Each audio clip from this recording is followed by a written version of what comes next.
नमस्कार, आप देख रहे हो सच का सामना राजस्थान। अपने घर के किचन में जाइए और चेक कीजिए कि आप के किचन में जो घी है वो कौन सी कंपनी का है।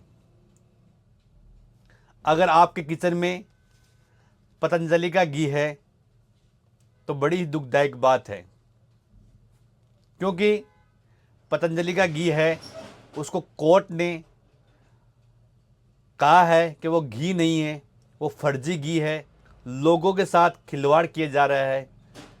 बाबा रामदेव की जो कंपनी है पतंजलि, उसका गाय का घी है, उसका सैंपल 2020 में लिया गया था और सैंपल लेने के बाद दो लेबों ने टेस्ट किया है और उसके बाद कंपनी और जो लेब है उनके आपस में बातचीत हुई और 2022 के बाद में ये फैसला कोर्ट में चला गया। कोर्ट में चले जाने के बाद में अभी फैसला आया है कि बाबा रामदेव की कंपनी का जो पतंजलि ब्रांड है, गाय का घी है, वो इंसानों के खाने के लायक ही बिल्कुल नहीं है। वो घी नहीं है, वो फर्जी घी है। ये बात हम नहीं कह रहे हैं, ये बात कोर्ट ने कहा है। जिन लेबों में टेस्ट हुआ है उन्होंने उस घी को फेल कर दिया, उनका सैंपल फेल हो चुका है। वो घी के नाम पर मिलावटी चीज़ खिलाई जा रही है, वो घी नहीं था। उसके बाद में 20 में सैंपल लिया गया और आज चल रही है 2025 चल रही है। 5 साल लग गए कोर्ट को ये फैसला लेते हुए कि यह घी क्या है, घी सैंपल ठीक है, सैंपल जो लेब ने टेस्ट किया है वो ठीक है नहीं है।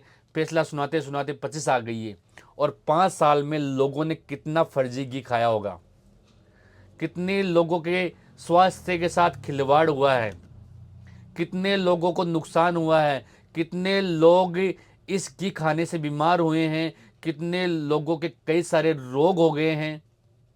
क्योंकि खाने की चीज़ है, इंसान को और चीज़ चल जाए, डुप्लीकेट मिल जाए पहनने की, मगर खाने की चीज़ अगर डुप्लीकेट मिल रही है तो फिर मतलब क्या है। जिस प्रोडक्ट पर लोग विश्वास करते थे, बाबा रामदेव का प्रोडक्ट था पतंजलि, शुरुआती रुझान उस टाइम पर तो लोग सोचते थे बाबा रामदेव धार्मिक है, वो कभी लोगों को गलत चीज़ नहीं खिला सकते, इतना लोगों का विश्वास था। मगर बाबा रामदेव का कुछ समय के बाद में बहुत सारे प्रोडक्ट निकाले और लगभग 1 दर्जन प्रोडक्ट ऑलरेडी कई सैंपल फेल हो चुके हैं। और उसके बाद में ये जो घी है, इंसान घी खाता है ताकत के लिए, स्वास्थ्य अच्छा रहे, शरीर अच्छा रहे, इसलिए घी का इस्तेमाल करता है। अगर वो घी के नाम पर हमें फर्जी घी खिलाया जा रहा है, इंसानों को फर्जी घी खिलाया जा रहा है, इंसानों के स्वास्थ्य के साथ खिलवाड़ किया जा रहा है, वो कितना ठीक है। बाबा रामदेव धार्मिक है, धर्म के नाम पर उन्होंने अपना बिजनेस चलाया, मगर मैं कहना चाहूँगा वो धार्मिक नहीं है, वो बिजनेसमैन है।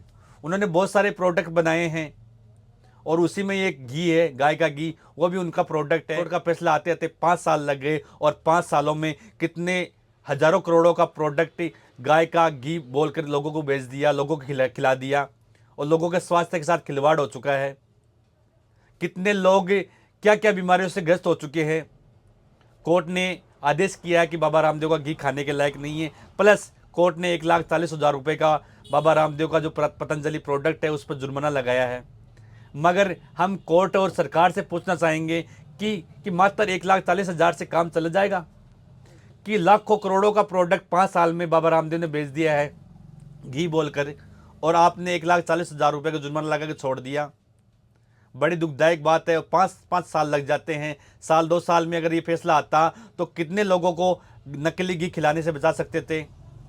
चलो फिर भी देर आए दुरुस्त आए, अब फैसला आया तो अच्छी बात है। तो आप सब लोगों को सावधान रहना है। अगर आपके किचन के अंदर बाबा रामदेव का पतंजलि का घी है तो उसको अभी इस्तेमाल करना छोड़ दीजिए, शुद्ध घी का इस्तेमाल कीजिए, किसानों से घी लीजिए, डायरेक्ट किसान गाय पालते हैं उनसे यूज कीजिए, या अच्छा प्रोडक्ट कोई भी कंपनी का हो या सैंपल विभाग के द्वारा जो पास किया गया होता है, कोई भी कंपनी का होता है, वो घी यूज कीजिए।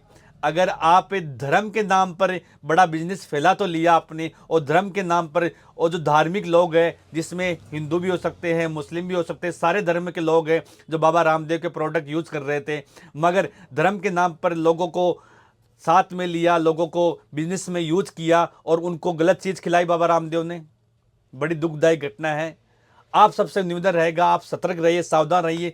कोई भी चीज़ खाइए तो उससे पहले आप जांच करवाइए, चेक कीजिए ये प्रोडक्ट कैसा है, उसको वेरीफाई कीजिए, खाने में स्वाद कैसा है। पुराने लोग हैं उनको खिलाइए कि जो पुराने टाइम पर जो घी हम खाते थे उसका स्वाद कैसा था, इसका स्वाद कैसा है। जो कुछ समय पहले बाबा रामदेव है जो शरबत होता है उसका विवाद हुआ था, रूह अफ़ज़ा। बाबा रामदेव ने रूह अफ़ज़ा का ब्रांड अपना बनाया था एक, और उसमें कहा गया था कि जो आप रूह अफ़ज़ा का ब्रांड यूज करोगे तो उससे एक मस्जिदें बनाई जाएगी, उसमें एक वर्ग के लोगों को फ़ायदा होगा, और अपना एक ब्रांड लॉन्च किया था, उसमें भी धर्म जोड़ दिया। आप धर्म के नाम पे बिजनेस कब तक करोगे? अगर चलो अच्छी बात है धर्म के नाम पर बिजनेस कर रहे हो, कम से कम शुद्ध तो खिलाइए। फर्जी घी खिला रहे हो, घी के नाम पर आप लोगों को बीमार कर रहे हो। बिल्कुल बहुत सारी ऐसी हमारे देश में समस्या है कि लोग नकली बनाते हैं, पैसे कमाने के लिए लोग इंसानों की ज़िंदगी से के साथ खिलवाड़ करते हैं। सिर्फ पैसे आने चाहिए। अगर इंसान मर रहा है तो कोई बात नहीं है, सिर्फ पैसे आने चाहिए। बहुत सारे जगह देखते हैं, कई बार जो सैंपल विभाग है वो जांच करता है, सैंपल में फेल हो जाते हैं। बहुत सारे नकली ब्रांड पकड़े जाते हैं, कुछ समय के लिए सतर्क रहते हैं, फिर वापस बाजार में नकली ब्रांड आ जाते हैं, और लोगों के साथ जो खाने की चीज़ है उसके साथ खिलवाड़ हो रहा है। आप लोगों की क्या राय है लगातार कमेंट बॉक्स में बताइए, और देखते रहिए सच का सामना राजस्थान। जय हिंद, जय भारत।